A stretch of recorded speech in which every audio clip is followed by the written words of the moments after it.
दोस्तों, तो जैसा कि पिछले एपिसोड में हमने देखा कि लिनोंग एंसेस्ट्रल सील को टेंक्षा की नजरों के सामने ही चुराकर भाग चुका था, जो देखकर टेंक्षा और उसके साथी तो बहुत ही गुस्से में आ गए और वो लिनोंग को फॉलो करते हुए बहुत ही दूर तक आ जाते हैं। इसी दौरान हम देखते हैं कि लिनोंग खुद को बचाने के लिए हर एक मुमकिन कोशिश कर रहा था। इवन वो टेंक्षा से भी फाइट करने की कोशिश करता है, लेकिन टेंक्षा के ताकतवर होने की वजह से लिनोंग को एक बात समझ आ गई, वो चाहकर भी यहाँ से जिंदा बचकर नहीं जा सकता, क्योंकि आगे खाई पीछे कुआं है और उसे कुछ भी करके कुएं में ही कूदना पड़ा, जिसको द डेथ रिवर के नाम से भी जाना जाता है। टेंक्षा तो ये सब देखकर बहुत ही ज्यादा हैरान हो गया था। उसे यकीन नहीं आ रहा था कि इस लड़के ने कितनी बड़ी गलती कर दी।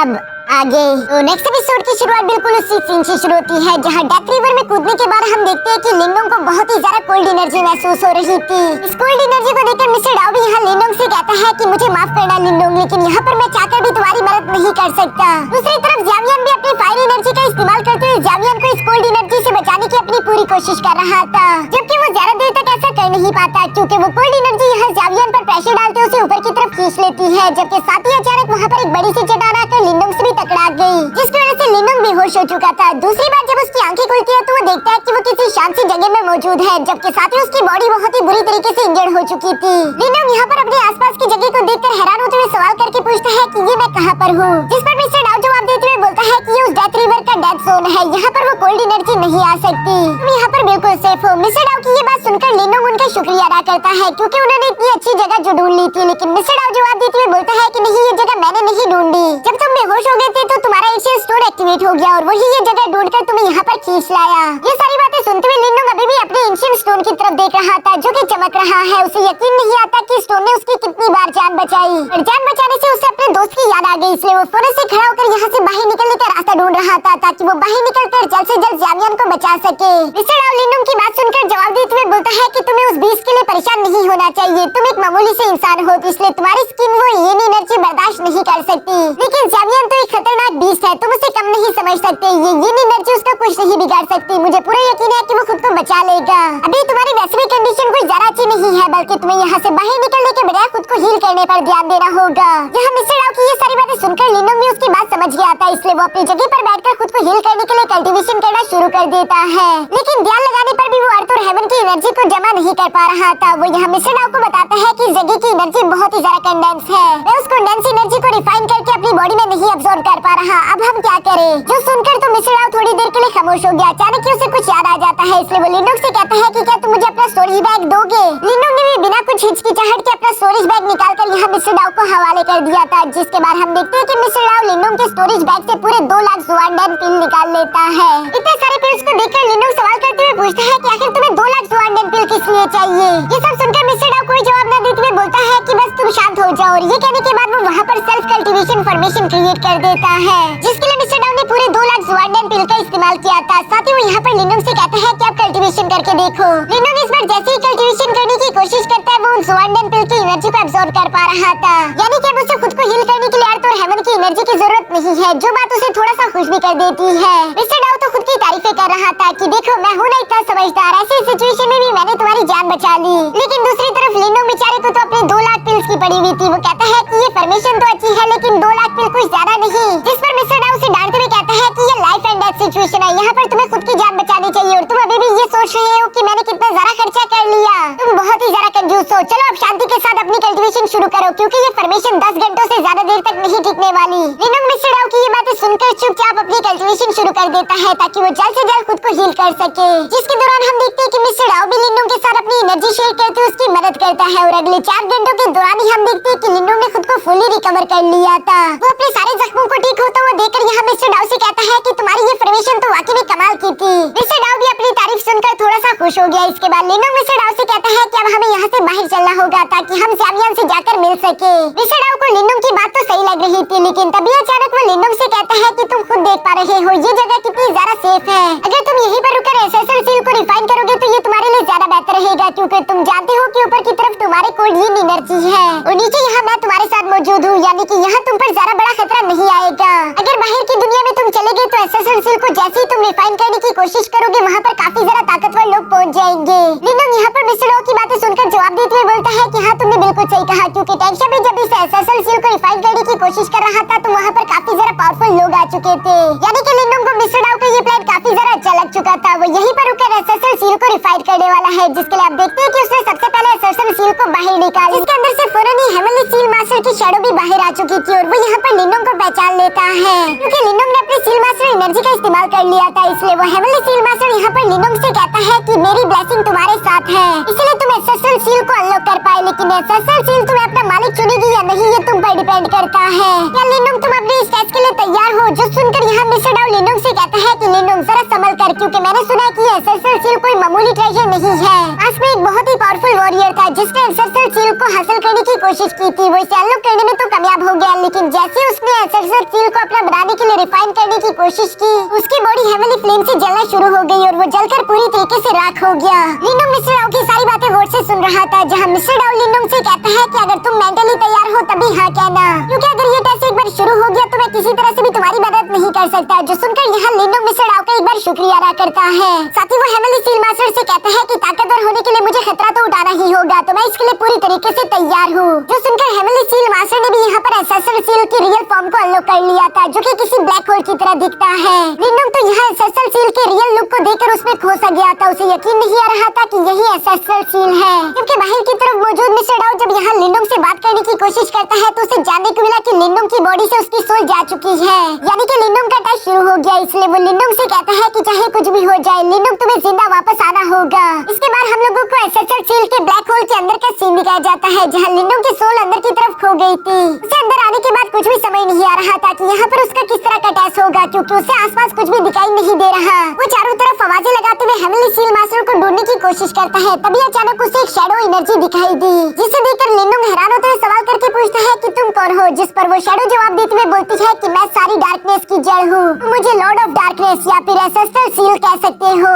लिनोंग तो उसकी सारी बातें सुनकर काफी जरा हैरान था, जबकि वो शैडो लिनोंग से कहती है कि अगर तुम यहाँ तक पहुँचे हो तो इसका मतलब हेवनली सील मास्टर ने तुम्हें चूज किया है। अब वक्त है कि मैं तुम्हारा टेस्ट लूं और मैं देखना चाहूंगा कि क्या तुम मुझे अपनाने के काबिल भी हो या नहीं। मुझे अपनाने के लिए तुम्हें डार्कनेस को अपनाना होगा, तुम्हें अपनी हर एक प्यारी चीज को खोना होगा। ये कहते साथ ही अचानक लिनोंग देखता है कि उसकी बॉडी के आसपास डार्क एनर्जी फैलना शुरू हो चुकी थी और वो डार्क एनर्जी उसकी बॉडी पर फैलती ही जा रही है। दूसरी तरफ बाहर हम मिस्टर डाउ को देखते हैं, जो कि लगातार महीनों से यहाँ लिनोंग का इंतजार कर रहा था। वो कहता है कि पूरे 3 महीने गुजर गए, पता नहीं इस लड़के लिनोंग को क्या हो गया, ये मूव ही नहीं कर रहा, इसकी सोल पता नहीं बाहर वापस कब आएगी, क्योंकि अगर सब कुछ ऐसे ही चलता रहा तो ये बिल्कुल अच्छा नहीं होगा। मैं हमेशा हमेशा के लिए यहीं पर फंसकर नहीं रहना चाहता। मिस्टर डाउ जब ये सब कह ही रहा था तभी अचानक वो देखता है कि वहाँ कुछ बीस्ट आ गए थे, जो कि लिनोंग की बॉडी पर हमला करना चाहते हैं। ये सब देखकर तो मिस्टर डाउ बहुत ही खुश हो गया, क्योंकि उसे अब यहाँ पर बोरियत महसूस नहीं होगी। साथ ही वो इन बीस्ट को मारकर इनके एसेंस को भी अब्सॉर्ब कर सकता है, इसलिए उसकी तो यहाँ पर फाइट शुरू हो गई। जबकि दूसरी तरफ सीन शिफ्ट होकर दोबारा से ब्लैक होल के अंदर आ जाता है, जहाँ पर हम देखते हैं कि लिनोंग की हालत तो काफी जरा खराब लग रही थी। ऐसा लग रहा था जैसे कि डार्कनेस ने उसकी बॉडी पर पूरी तरीके से कब्जा कर लिया है। वो बहुत ही जरा कमजोर और थक चुका था। वो धीरे धीरे आगे की तरफ चलते हुए कहता है कि मुझे यहाँ पर ऐसा लगता है जैसे कि पूरे 100 साल गुजर गए, लेकिन मुझे बाहर जाने का रास्ता कहीं पर नहीं मिल रहा। क्या मैं हमेशा हमेशा के लिए यहीं पर फंस चुका हूँ? असल में इस जगह का वक्त काफी जरा तेजी के साथ गुजरता है। बाहर के सिर्फ 3 महीने गुजरे थे, जबकि अंदर पूरे 100 साल गुजर चुके हैं और इन 100 साल के दरमियान लिनोंग सिर्फ भटकता ही रहा। वो काफी जरा थक चुका है, उसने जिंदगी की उम्मीद छोड़ दी थी। अभी अचानक उसे कुछ रोशनी दिखाई दी, जो कि बाहर जाने का रास्ता था। लिनोंग जैसे उस तरफ बढ़ने की कोशिश करता है, अचानक उसकी आंखें खुल गई। वो आंखें खोलकर देखता है कि वो तो अपने ही घर किंजन के साथ मौजूद है। ये बात उसे काफी जरा हैरान कर रही थी। किंजन भी यहाँ पर लिनोंग से सवाल करते हुए पूछती है कि क्या हुआ लिनोंग, क्या तुम ठीक हो? तुमने क्या कोई बुरा ख्वाब देखा? लिनोंग को समझ नहीं आ रहा था कि आखिर उसके साथ हो क्या रहा है। क्या अब तक जो भी सब हुआ, क्या वो सब उसका एक ख्वाब था? वो हकीकत और ख्वाब दोनों के बीच फंस चुका है। उसे अब हकीकत और ख्वाब में कोई फर्क नहीं दिखाई दे रहा। अभी अचानक वहाँ पर लिनोंग के फादर और ग्रैंडफादर भी पहुँच चुके थे, जो कि लिनोंग से कहते हैं कि लिनोंग, हम लोग लिन सिटी से वापस आ गए और तुम्हारे लिए काफी अच्छी चीजें भी खरीद कर लाए हैं। दूसरी तरफ लिनोंग तो अपने फादर और ग्रैंडफादर को इतने सालों बाद देखकर बहुत ही जरा खुश हो गया। वो ये सब जानकर बहुत ही जरा खुश था। उसे फर्क नहीं पड़ता कि ये कोई ख्वाब है या नहीं। वो अपनी फैमिली से मिल गया, उसे इस बात की खुशी थी। उसकी फैमिली उसे अपनी तरफ बुला रही है। इससे पहले कि लिनोंग उनकी तरफ बढ़ पाता, तभी अचानक लिनोंग को पीछे से किंजी की आवाज सुनाई दी, जो सुनकर तो लिनोंग थोड़ा सा हैरान हो गया। लिनोंग को उम्मीद नहीं थी कि वो किंजी को दोबारा से देख पाएगा। वो किंजी की तरफ देखते हुए कहता है कि हम लोग दोबारा मिल गए, जिस पर किंजी लिनोंग से कहती है कि हाँ, हम दोनों दोबारा मिल गए और तुमने मुझसे वादा किया था कि अगली बार जब तुम मुझसे मिलोगे तो तुम पहले से ज्यादा ताकतवर हुए होगे, लेकिन मैं देख पा रही हूँ कि तुम अभी भी वैसे ही कमजोर हो। तुम बस उन्हीं लोगों में से हो जो कि बड़ी बड़ी बातें कहते हैं, कर कुछ नहीं सकते। ये कहते हुए किंजी वहाँ से गुस्से के साथ चली जाती है। लिनडोंग उसे रोकने की अपनी पूरी कोशिश करता रहा, लेकिन वो इसमें कामयाब नहीं हो पाता। इवन कि लिन लैंगटियान भी यहाँ पर आकर लिनडोंग को परेशान करने की कोशिश करते हुए बोलता है कि तुम एक लूजर की बेटी हो और तुम हमेशा एक लूजर ही रहोगे। लिनडोंग उसकी ये सारी बातें सुनकर जोर जोर से चिल्लाते हुए कहता है कि मैं एक दिन खुद को ताकतवर करूंगा और मैं तुमसे वादा करता हूँ कि मैं तुम्हें हराऊंगा। ये सारी बातें लिनडोंग को एहसास दिला रही थी कि उसे क्यों ताकतवर होना है। वो देखता है कि उसकी फैमिली भी अभी भी उसे अपनी तरफ बुला रही है, लेकिन अगर लिनडोंग ताकतवर होना चाहता है तो उसे अपनी फैमिली को छोड़ना होगा और इसलिए लिनडोंग अपनी फैमिली को छोड़ते हुए दूसरी तरफ रवाना हो गया। साथ ही वो चलते हुए कहते हैं कि king ten, father, grandfather, please मुझे माफ करना, लेकिन मैं आपसे वादा करता हूँ कि मैं ताकतवर होकर जल्दी वापस आऊंगा। इस बार हम देखते हैं कि लिनडोंग काफी ज्यादा मोटिवेट हो चुका था। वो आगे की तरफ चलते हुए कहता है कि चाहे मेरे सामने कितना ही अंधेरा क्यों ना हो, अपनी फैमिली के लिए मैं उस अंधेरे को अपना लूंगा और मैं खुद को इतना रोशन करूंगा कि मुझे कोई भी अंधेरा छुपा ना सके। लिनडोंग की इन बातों की वजह से हम देखते हैं कि धीरे धीरे उसकी बॉडी चमकना शुरू हो गई थी और वो अंधेरा अब लिनडोंग की बॉडी पर कब्जा नहीं कर पा रहा। वो धीरे धीरे उसकी बॉडी से हटता जा रहा है। अचानक ही हम देखते हैं कि लिनडोंग की बॉडी बहुत ही तेजी से चमकना शुरू हो गई और वो लाइट बीम की तरह उस इल्यूजन को तोड़ते हुए बाहर की तरफ आ गया। बाहर आने के बाद लिनडोंग की मुलाकात एक बार फिर से एसएसएल सील की रियल बॉडी से हो गई थी, जो कि लिनडोंग को देखकर कहता है कि आखिरकार तुम यहाँ पर पहुँच ही गए। लिनडोंग भी यहाँ पर उस शैडो को अपने सामने देखकर सवाल करते हुए पूछता है कि क्या मैंने अपना टेस्ट पास कर लिया, जिस पर वो शैडो जवाब देते हुए बोलती है कि हाँ तुमने बिल्कुल सही कहा और इसी वजह से मैं तुम्हें अपना रहा हूँ। आज के बाद तुम मेरे नए मालिक होगे। ये कहते साथ ही वो शैडो यहाँ पर लिनडोंग की बॉडी के साथ फ्यूज होना शुरू हो गई, जिसकी वजह से लिनडोंग को एसएसएल सील की पावर्स मिल रही थी। ये सारी की सारी एनर्जी बहुत ही ज्यादा थी जो कि लिनडोंग की बॉडी में समा रही है। वो आवाज साथ ही लिनडोंग को बता रही थी कि ऐसे एसएसएल सील तुम्हारी हुई। उम्मीद है कि तुम इस लातादार ताकत का इस्तेमाल करते हुए इस दुनिया की हिफाजत करोगे। जबकि बाहर की तरफ हम देखते हैं कि मिस्टर डाउ ने भी काफी सारे बीस्ट की जान ले ली है। इतने वक्त से इंतजार कर करके अब वो भी बहुत ही ज्यादा थक चुका था।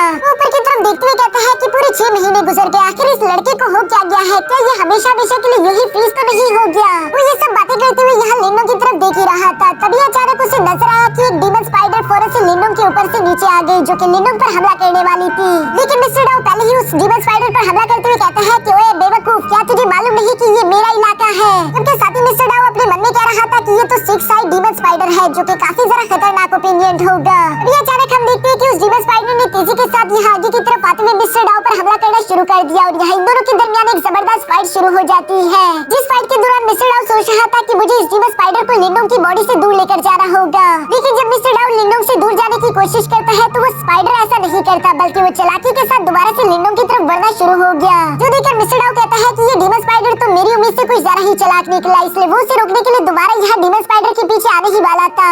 ये भी उस डीमन स्पाइडर की एक चाल थी, क्योंकि वो फौरन अपनी स्पिरिचुअल वेब का इस्तेमाल करके मिस्टर डाउ को उसमें जकड़ लेता है। जो देखकर मिस्टर डाउ तो काफी ज्यादा परेशान हो चुका था, क्योंकि स्पिरिचुअल वेब की वजह से वो अब मूव नहीं कर पा रहा और वो डीमन स्पाइडर चाहे तो यहाँ पर मिस्टर डाउ की कहानी खत्म कर सकता है। ये देखकर मिस्टर डाउ तो काफी ज्यादा परेशान हो गया, लेकिन इससे पहले कि वो डीमन स्पाइडर मिस्टर डाउ पर हमला कर पाता, तभी अचानक ब्लैक होल ने उस डीमन स्पाइडर को अपनी तरफ खींचना शुरू कर दिया और देखते ही देखते वो डीमन स्पाइडर उस ब्लैक होल में जाकर समा गया। ये देखकर मिस्टर डाउ को तो अपनी आंखों पर यकीन ही नहीं हो रहा, ये हुआ कैसे? पर हमें जानने को मिलता है कि ये किसी और ने नहीं बल्कि लिनडोंग ने किया था, क्योंकि लिनडोंग की सोल आखिरकार उस ब्लैक होल से बाहर आ चुकी है। यहाँ लिनडोंग की सोल को देखकर मिस्टर डाउ तो काफी ज्यादा खुश हो गया और वो फौरन से आगे की तरफ आते हुए साथ ही इमोशनल होकर लिनडोंग से कहता है कि लिनडोंग गधे, क्या तू जानता भी है तूने वहाँ पर इतनी ज्यादा देर क्यों कर दी? मुझे पूरे 6 महीने हो गए यहाँ पर तुम्हारा इंतजार करते हुए। लिनडोंग मिस्टर डाउ की बात सुनकर हैरान होते हुए कहता है कि सिर्फ 6 महीने, वहाँ अंदर तो मुझे पूरे 100 साल गुजर गए। मिस्टर डाउ लिनडोंग की ये बातें सुन ही रहा था, तभी अचानक वो लिनडोंग को देखते हुए कहता है कि आखिरकार तुमने एसएसएल सील को तो रिफाइन कर ही लिया ना।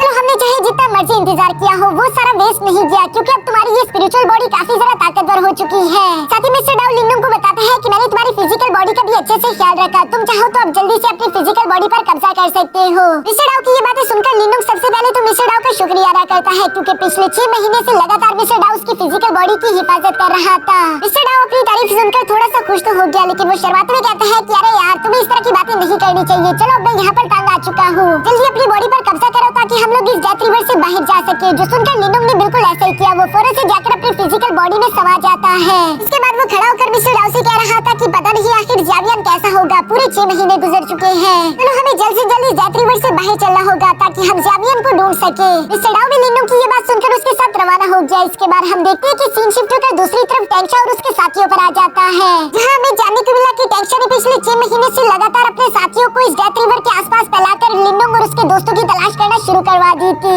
साथ ही यहाँ पर मास्टर काउसन टेंशा को रिपोर्ट देते हुए बताते हैं कि अभी तक हमें लिनडोंग या फिर उसकी बॉडी कहीं रहा है। पिछले 3 महीनों से उसने कई सारे हमारे साथियों को जाल से मार डाला, लेकिन इस बार हमने उसके लिए एक जबरदस्त जाल बिछा कर रखा है। वो चाहकर भी खुद को बचा नहीं पाएगा, बस वो एक बार हमारे जाल में फंस जाए। मास्टर काउजन की इस रिपोर्ट के बाद दूसरी तरफ हम जामियन को देखते हैं, जो कि सच में यहाँ पर मास्टर काउजन की जाल में फंस चुका था। उसने ऑलरेडी टेंक्षा के काफी सारे साथियों को जाल से मार दिया है, लेकिन अब हम देखते हैं कि उसे बहुत सारे वॉरियर्स चारों तरफ से घेर चुके। और इसी सीन के साथ हमारा ये एपिसोड यहीं पर